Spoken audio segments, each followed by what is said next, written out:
আসসালামু আলাইকুম রহমতুল্লাহ।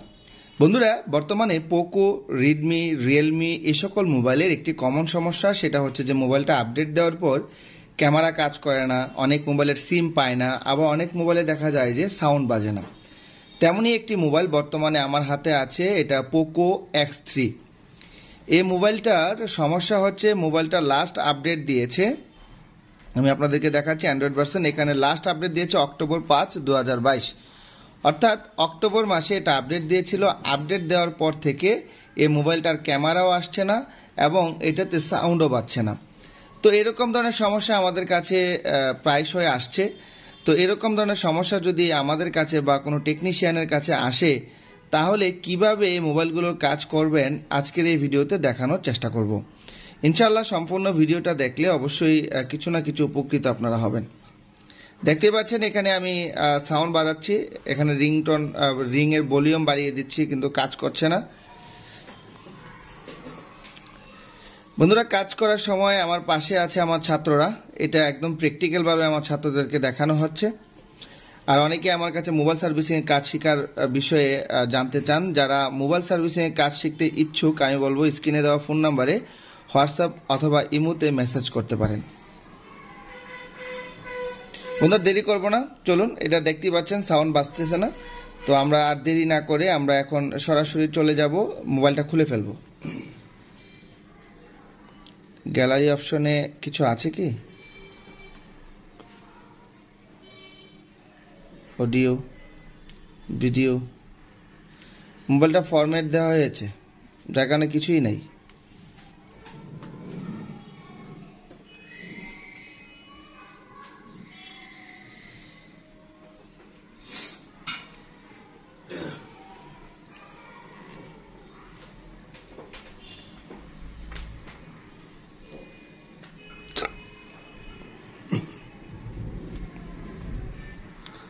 এই যে এখানে রিংটন বাজানোর চেষ্টা করতেছি, বাজে রিংটন? না স্যার, ঠিক আছে, চলেন এবার আমরা মোবাইলটা খুলব।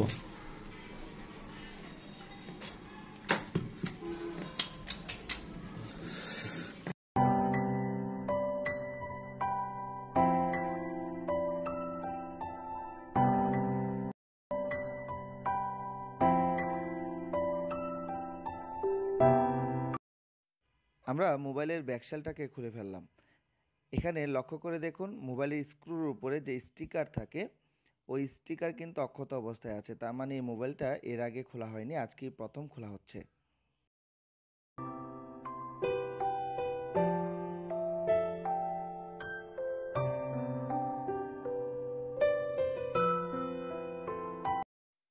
এখানে কাজ করার মাঝখানে একটি সতর্ক বার্তা দিয়ে রাখি। আমরা মোবাইলের সার্কিট খোলার পর অনেক সময় যখন হট গানে হিট দেই বা থিনার দিয়ে যখন মোবাইল সার্কিটটাকে ক্লিন করি, তখন দেখা যায় অনেক সময় ক্যামেরাগুলো লাগানো থাকে। আমরা ভুলে ক্যামেরাগুলো খুলি না। সেক্ষেত্রে দেখা যায় যে ক্যামেরার মধ্যে যদি থিনার বা পেস্ট লাগে অথবা হট গানের হিট যদি সরাসরি লাগে, সেক্ষেত্রে আমাদের এই মোবাইলের ক্যামেরাগুলো কিন্তু খারাপ হয়ে যায়।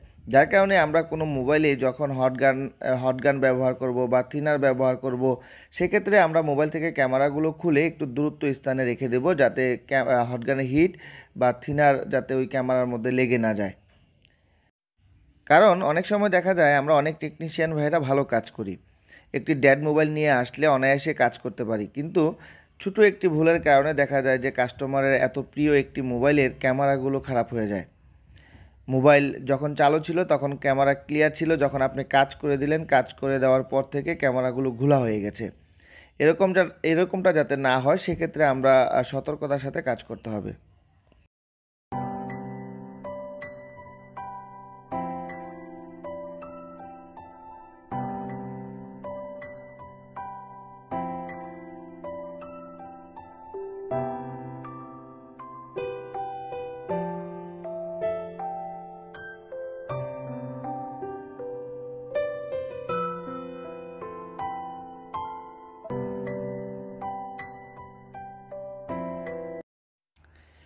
এখানে আমি যেহেতু মোবাইলের আইসির উপর থেকে স্টিলের প্যানেলটা উঠিয়েছি, এই স্টিলের প্যানেল ওঠাতে গিয়ে দেখা যায় যে অনেক সময় অতিরিক্ত হিটের কারণে অনেক কম্পোনেন্ট মিসিং হয়ে যায়, আবার দেখা যায় যে অনেক সময় অনেক আইসি শর্টিং হয়ে যায়।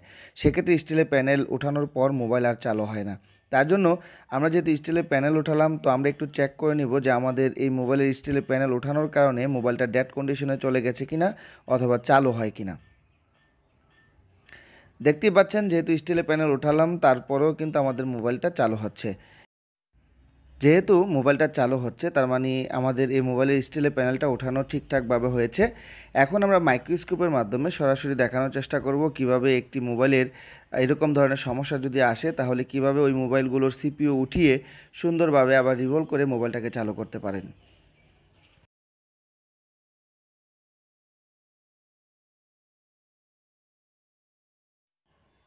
আইসি উঠানোর আগে এখানে লক্ষ্য করে দেখুন আইসির চারপাশে প্রচুর পরিমাণে ব্ল্যাক পেস্ট দেখা যাচ্ছে। আমরা এই ব্ল্যাক পেস্টগুলোকে আগে টুইজারের মাধ্যমে অথবা আর্ন নাইফের মাধ্যমে সতর্কতার সাথে পরিষ্কার করে নিতে হবে। এখানে এই পেস্টগুলো পরিষ্কার করার জন্য হটগানের হিট 250 থেকে 280-র মধ্যে রাখতে পারেন। এখানে একটা জিনিস লক্ষ্য রাখতে হবে, সেটা হলো আমরা যখন আননাইফের মাধ্যমে অথবা টুইজারের মাধ্যমে যখন এই পেস্টগুলো পরিষ্কার করব, কখনো ভুলেও জুড়ে চাপ দেওয়া যাবে না। সেক্ষেত্রে দেখা যাবে যে আমাদের এই মোবাইল সার্কিটের মধ্যে যে সিপিইউ থেকে বা ইএমএমসি থেকে যে লাইনগুলো গেছে, এই লাইনগুলো কেটে যাওয়ার সম্ভাবনা থাকে। সেক্ষেত্রে এখানে হিতে বিপরীত হতে পারে।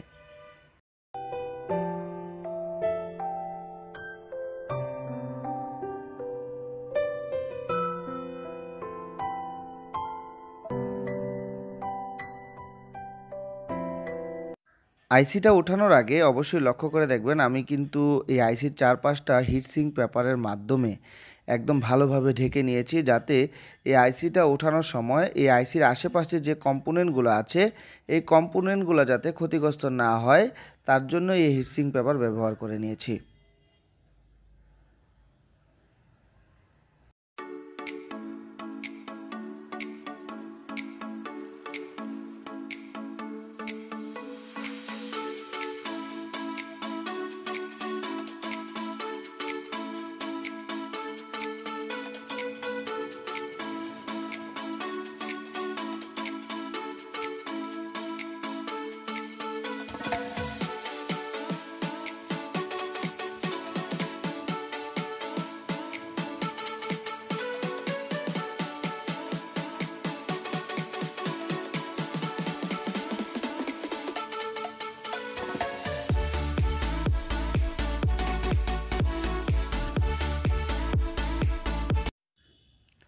আইসি উঠানোর পর অতিরিক্ত যে পেস্টগুলো দেখতে পাচ্ছেন এবং এখানে ব্ল্যাক পেস্টও কিছু দেখা যাচ্ছে, এইগুলোকে আমরা সতর্কতার সাথে তাতালের মাধ্যমে পরিষ্কার করে নেব। অবশ্যই এগুলো যখন তাতালের মাধ্যমে পরিষ্কার করবেন তখন তাতালের হিটটাকে 420 থেকে 450-র মধ্যে রেখে নিতে পারেন, তবে 420 ইজ বেটার। এবং আমরা যখন আইসিটাকে পরিষ্কার করব তখন আইসির হিটটা কিন্তু আইসি পরিষ্কার করার সময় তাতালের হিটটা কিন্তু তখন আমাদের 280 থেকে 320 এর মধ্যে রাখলে ভালো হবে। কারণ অতিরিক্ত হিট দিয়ে আইসিগুলোকে পরিষ্কার করতে গেলে সেক্ষেত্রে আমাদের এই আইসিগুলো ড্যামেজ হয়ে যেতে পারে।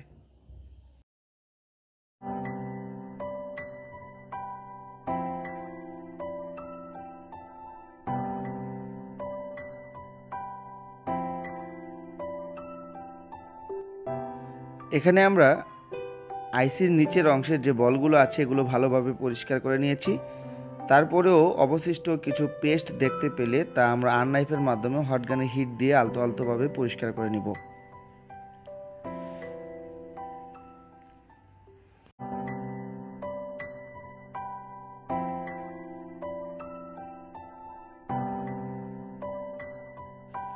এখন আমরা এই মোবাইলের আইসিটাকে ভালোভাবে ক্লিন করব। দেখতেই পাচ্ছেন আইসির মধ্যে কেমন পরিমাণে পেস্ট ব্যবহার করা হয়েছে।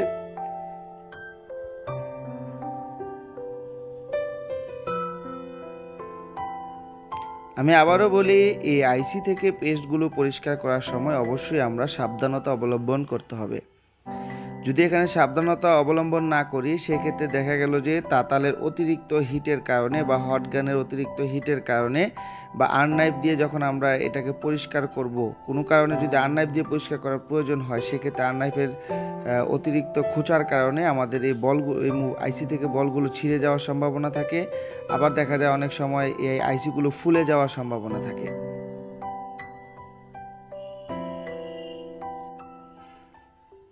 আপনি যারাই এই কাজগুলো করি না কেন, এই পেস্টগুলো পরিষ্কার করার জন্য অবশ্যই আইসিতে কোনো রকমভাবে প্রেশার ক্রিয়েট করা যাবে না, অর্থাৎ তাতালটাকে চাপ দেওয়া যাবে না। আইসির মধ্যে চাপ দিলে সেক্ষেত্রেও কিন্তু সমস্যা হবে।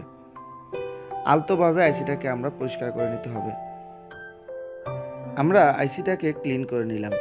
এখন আমরা রিবুলিং প্লেটের মাধ্যমে আইসিটাকে রিবুলিং করে নেব। রিবুলিং করার পর পুনরায় আমরা মোবাইল সার্কিটে এই আইসিটাকে লাগিয়ে দেব।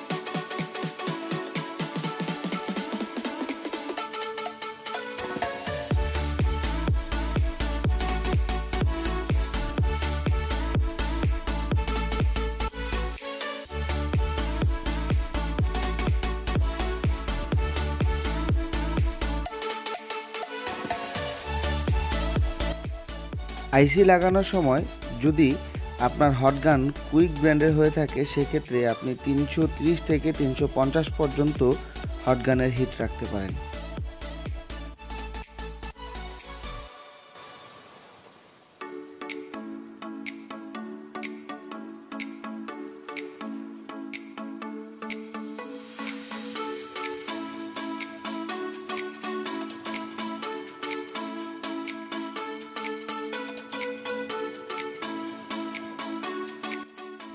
বন্ধুরা, এখানে আমাদের মোবাইলে আইসিটা লাগানো হয়ে গেছে।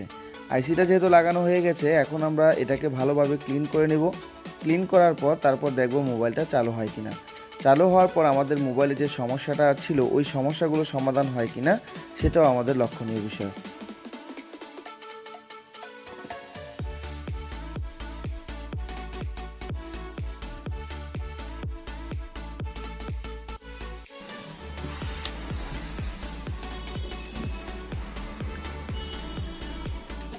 আলহামদুলিল্লাহ, দেখতেই পাচ্ছেন আমাদের এই মোবাইলটা কিন্তু চালু হয়ে গেছে। এখন আমরা ভিডিও করার সময় যে অরিজিনাল যে ভয়েসটা ছিল ওই ভয়েসটাতে ফিরে যাব। বন্ধুরা, ভিডিও করার সময় অতিরিক্ত নয়েজ থাকার কারণে দেখা যায় যে ভিডিওর সাউন্ড কোয়ালিটি ভালো হয় না, তার জন্য আমরা এক্সট্রাভাবে সাউন্ড লাগানোর প্রয়োজন হয়। এখন আমাদের এই মোবাইলের স্পিকারটা বাজে কিনা তার জন্য কিন্তু আমরা চলে যেতে হবে অরিজিনাল ভয়েসে। আর এখানে আরেকটা বিষয় হচ্ছে যে আমাদের এই মোবাইলে কিন্তু ক্যামেরা অ্যাপসটা নেই, কেননা যার মোবাইল উনি কিন্তু অনেকভাবে চেষ্টা করেছে এবং উনি অন্যান্য দোকানদার ভাইকেও দেখিয়েছে এটা কাজ করার জন্য, বাট কাজ হয়নি। এখানে ক্যামেরা যে অ্যাপসটা আছে এটাও কিন্তু ডিসেবল করে দেওয়া হয়েছে। যাই হোক, এটা ফরম্যাট করলে ঠিক হয়ে যাবে। তো আমি এক্সট্রাভাবে একটা ক্যামেরা অ্যাপস নামিয়ে নিব। বন্ধুরা, এখানে একটি ক্যামেরার অ্যাপস আমি প্লে স্টোর থেকে নামিয়ে নিয়েছি ওয়াইফাই কানেকশনের মাধ্যমে। আমরা ক্যামেরাটাকে চালু করে আপনাদেরকে দেখানোর চেষ্টা করছি। লক্ষ্য করুন, এখানে কিন্তু আমাদের এই মোবাইলে ক্যামেরাটা কিন্তু চালু হয়ে গেছে। আর ক্যামেরা চালু হতো না বিদায় কিন্তু কাস্টমার দেখা গেল যে নিজে একটু চেষ্টা করেছে ক্যামেরা আনইনস্টল করে, এরপরে অনেকভাবে চেষ্টা করেছে কাজটা করার জন্য। যাই হোক, যেহেতু এখন ক্যামেরা চলে আসছে তো আমরা একটু সাউন্ড কোয়ালিটিটাও চেক করব যে আমাদের স্পিকারের সাউন্ড বাজে কিনা, কারণ এটা কিন্তু সাউন্ডও বাজতো না।